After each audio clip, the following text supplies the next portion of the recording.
ముందుగా స్టవ్ పైన కడాయి పెట్టి 4 టేబుల్ స్పూన్స్ ఆఫ్ ఆయిల్ వేసుకోవాలి.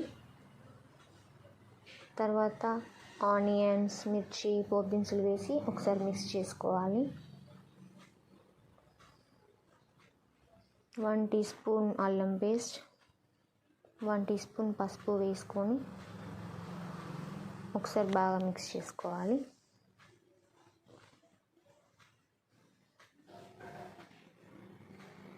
ఆ తర్వాత వాష్ చేసి కట్ చేసి పెట్టుకున్న చిక్కుడుకాయలు వేసుకోవాలి.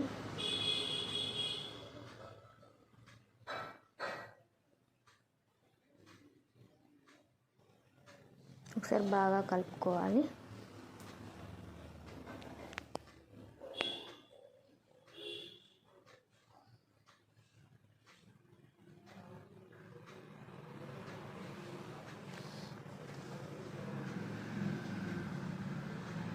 తర్వాత తగినంత సాల్ట్ వేసుకొని ఒకసారి మిక్స్ చేసుకొని పైన లిడ్ పెట్టేసి కొన్ని వాటర్ పోసి పెట్టుకుంటే మనకు కింద అడుగంటకుండా ఉంటుంది.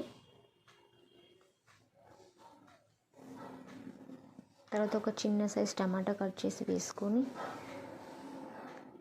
కాస్త మగ్గనివ్వాలి. మగ్గిన తర్వాత 1 టీ స్పూన్ ధనియా పౌడర్, ఎట్ లాస్ట్ కొంచెం కొత్తిమీర వేసుకొని సర్వ్ చేసుకుంటే రైస్లోకి, చపాతీలోకి, రోటీలోకి చాలా బాగుంటుంది. ట్రై చేసి చూడండి.